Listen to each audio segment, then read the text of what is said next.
Reset, and I am Allison Graham. I'm awesome today, having a great day talking to some really, really cool humans. So that's been awesome. And today we are going to talk about collaboration over competition. And specifically, we're going to talk about when that little twinge of jealousy may sneak into your life or you start to compare yourself with other people. Have you ever been there? Have you? Because I have. Let me tell you, I used to be stuck in the world of comparison and thinking. And the problem with jealousy and comparison is it can very easily and very quickly lead to believing that competition is bad and that somehow by this speaker or this salesperson or this whatever is relevant to you, if they succeed, then somehow that's going to mean I don't. And I really, really believe that high tide raises all ships. And when you can live from that perspective, when you truly believe that if this person in your industry succeeds, that there's a bigger pie and you can also succeed, it just sets the stage, then there's just freedom and enjoyment and amazing connections that can come out of that. So let's dive into this. Awesome to see you here. And yeah, I've got to clean my glasses. Again, you know what? Like if somebody could tell me how I get them dirty within I swear I did this 15 minutes ago and I have to do it every time we go live. My lashes are too long. That's the problem. They hit the end. My little lashes, and they're real. Yeah. It's not like I have I don't know how people get the fake ones on and then wear glasses. I don't even get it. Anyway, so let's talk about this. Collaboration over competition. Essentially what that means is that we are going to support and connect and embrace the success of others and truly celebrate it. And I'll tell you, there's nothing I love more than having the opportunity to celebrate a friend or a colleague who has had a big win.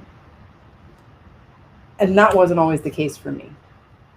I would look at somebody else having a big win and immediately think, well, why didn't I get that gig? Why are they succeeding and I'm not? What is it that they did? Why are they so much better than me? Why do I suck? No, these are the kind of questions I would ask myself. And through all of the resilience work, through all of the, personal development and the searching and the, just learning to be present and in the moment and enjoying this, whatever the blessings are at this absolute moment and dealing with the obstacles as they come, I found a freedom in understanding that when someone succeeds, it means that it does two things. Number one, it's a beacon of light. It's a, wow, wait, do I want that too? Yeah, that means it's possible, which is so great because then it's like, oh, okay, well, maybe I can get the conference next year or maybe, this or that, whatever the case may be.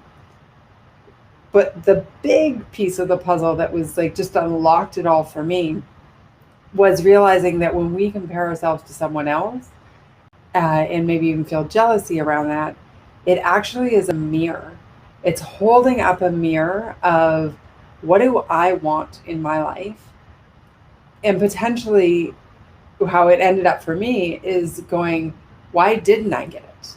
And let's get compassionately curious to understand why didn't I get it? What did I not do the work? Probably not, right? Or did I screw up on the sales call? Maybe. Did I talk too much and be too confusing? Let's be honest, that could have happened. There could be a whole plethora of reasons why not.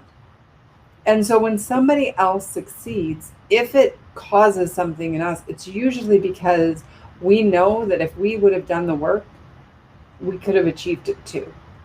And so then we have a choice. Am I going to sit on my hands and just allow that kind of thing to get lost, like that opportunity to be lost for me in the future? I'm going to do the work that is required to actually get it done. And so I find that when you have that little twinge, which I think is very natural and normal and nothing wrong with getting it, right? Then, but we can use it as a sign. We can use it as a, like that beacon of light, as I said, and then also as a mirror to go, what didn't I do? Now, uh, I think we've got to recognize it. I've got little notes. If you're proud of me, I made notes in advance so I wouldn't keep repeating the same thing. Okay, recognize it. And here's the other thing. I remember when a friend of mine went away on vacation and I was watching her Facebook feed. And oh my gosh, was it a great vacation? I mean, the kids looked adorable as their little, Mickey Mouse ears and having such a great time, and everybody big smiles on their faces. And she got home from her vacation, and I said, wow, that was incredible. She's like, what was that? And I'm like, your feet, like it looked like it was an incredible vacation. She laughed hysterically. She's like, Allison, every one of those pictures was staged. She said, we had such an awful time. We fought the whole time. The kids were just irritable and cranky and tired, and nobody had fun. And she's like, there were a few moments, but like, and her husband were fighting the whole time and ended up getting separated just a couple months later. So I was looking at what she was putting out on social and comparing it and thinking, oh my gosh, wouldn't that be great to have a beautiful family vacation like that? And she's like, no, actually, it wouldn't. She said it was a lot of work to create nice pictures like that so everybody could see how perfect it was.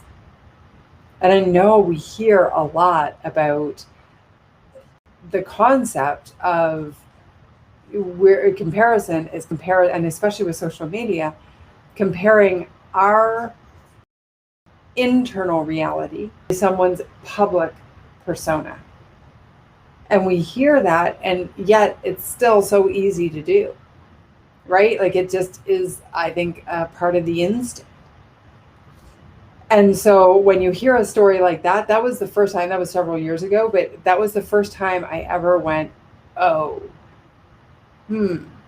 maybe this scrolling is not healthy.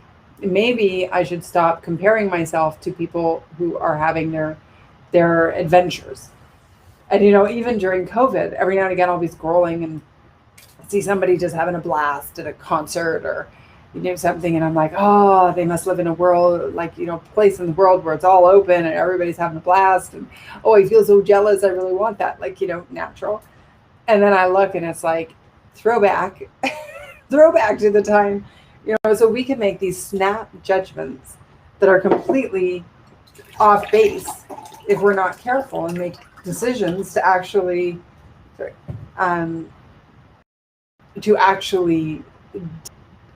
be discerning about how we want to form an opinion based on what we're seeing online. So that public versus private, it's so critical to remind ourselves. And I know that we can remind ourselves of that and not, and know it intellectually, but still feel it, the jealousy, the comparison, the whatever, at an emotional level. And so it's one thing to say, I believe in collaboration over competition. It is a very different thing to live it and truly believe it. And the true freedom comes in the living it and truly believing it. And how do you get there? Well, I think it's a lot of development, right? Personally, and investigating, like, why do I feel jealous? What is the trigger for me? What mirror is it holding up? What is it telling me that I really want? And sometimes I've unpacked that little conversation in my head and I go, you know what? I was feeling really jealous about that. Whatever the case may be, right? What, input your own scenario. And then when I really sit back and think about it, because me, I'm all about the self-awareness and situational awareness. And I realize I don't even want it. Like I'm jealous for something that I'm not even looking to achieve. Right? There was somebody who used to have all these really big events and would sell them out every time. And I was like, oh, that looks great. And then I was like, yeah, running events every month seems like right up there on my enjoyment scale, somewhere around putting forks in my eyes and listening for hours on end with chalkboard screeching nails. Like, I think that would end. Now, showing up to the event to be the keynote speaker, running a panel, that is my joy, not the doing the stuff in the background. So that's one way to sort of squash that a bit, is to just go like, is it really, really, truly what I want? And if it is, or maybe it's not entirely what you want, but there are aspects of it that you want. Or even better, maybe there are aspects of what somebody who you're looking at and comparing yourself to is doing that you truly admire. And you want to build that in yourself. Like, I look at Mel Robbins as like, I'm a bit of a fangirl, let's be honest. And I think it's because one of the Speakers Bureau guys, even though I think he forgets that he said it, because I'm like, if you really believe that, you would represent me. If anybody wants to call Derek Sweeney and tell him that, I'm just teasing. I got an incredible bureau, and I would love to be repped by him. So that I'm not teasing about. But he said, you remind me of a younger Mel Robbins, like when she was getting started and was still, chugging along and, with lower speaking fee. And then all of a sudden she just sort of blew up. She said, you start to have the same kind of style and whatever. So I became a bit of I'm like, yes, you're right. I'll take that compliment and I'll wear it. And I started looking at all of her stuff, and I would get that twinge of jealousy. And it's like, and then I reflected and I was like, wait a second, she did it. That means I could do it too. What is she doing that I'm not doing? And started to deconstruct. Well, she's really consistent on social media. She's putting content out there consistently. She worked years and years and years before she got to a point where it like actually just took off. And, she's healthy and she's taking care of her body and she's doing all these different things. So it actually went from being a negative in a way of like, oh, why does she get that and I don't? Well, obviously I didn't think that. It's pretty obvious. She had a famous TED Talk and she is brilliant at what she does and she's very talented and all those things. And it was like, but what it did for me, and this was quite some time ago now, is it gave me a kick in the pants to go, yeah, but Allie, you're not always consistent. You're not always these things. And now I have been very consistent, as you know, for quite some time. Right? So anyway, just unpacking this for your own circumstance, not for mine, right? I'm just telling the stories of my experience. The other piece of the puzzle may be that they look really great publicly. Do they have an entire team behind them? Right? Like, and you're just yourself, or you're part of a sales team and you don't have any assistants or anybody who can help you. Like, it can be, people can do things when they are leveraged by having other people on the team. Right? So this is just figuring it out. And, I wrote here, how do you live it, not just show it? And because I think when you try to show that you believe in collaboration over competition, but you don't really believe it, it actually comes off worse than if you were just competitive. And like, I'm going to beat you, would be more authentic than I really want you to succeed. But secretly you're thinking, no, I don't. Like, that would be, right? Because I've been on the receiving end of that. And it's just not helpful. So looking at it, really getting into the self-awareness, what is it that's driving me? How am I showing up? What is this doing for me? And how do I unpack it and chart my own path forward? And I think that brings me to my last point. How can you chart your path forward? How can you be at your absolute best when you have these anchors that are drowning you and that are like holding you back because you're looking over there and you're looking over there and you're looking over there, and not one person is on the same path as you? And it's like, the thing we can focus on, we need to focus on, is we celebrate those people's success. Absolutely. We're going to be there. We're going to do whatever, right, we can to support them and lift them up.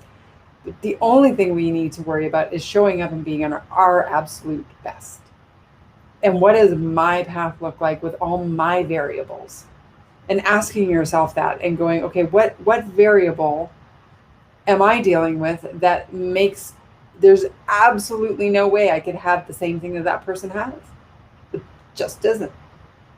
It just can't. We can have different versions of it. We can have different whatever, but the variables are so, dare I say, variable that we can't have the same thing. So then comparing is just absolutely wasted energy.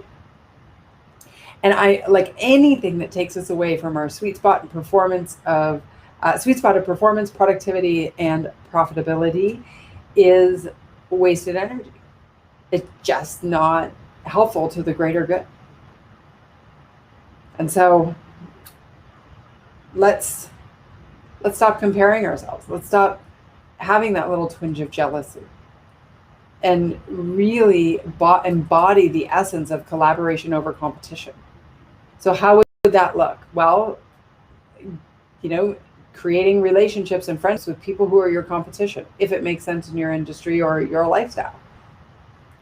And can you support and promote other people, right? That maybe you're not the best fit. Sometimes that's true. And so as much as we want to sell our services, if you're not the right fit for X, then having a stable of colleagues who you respect and who you know and who you trust to offer as an alternative is a great way to build trust and to build out your network and to be there for the future. It's celebrating their wins, even publicly, promoting like, hey, this is great. Can we do it? Helping them in the background if they need it, and vice versa. Like all of that is a way to live this concept of collaboration over competition.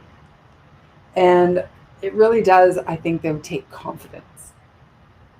And I think resilience as a whole requires confidence to chart your own path forward and to be like, okay, this is my path and I'm going to celebrate the wins over there, but I'm going to focus on this and I'm going to do the absolute best that I can do.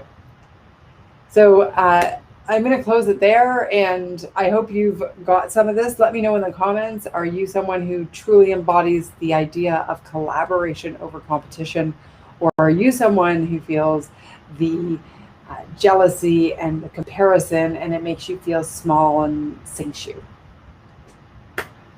That's my question for you. All right. Until next time, may you stress less, do more, and be happier. I cannot wait to see you, and have the best rest of today.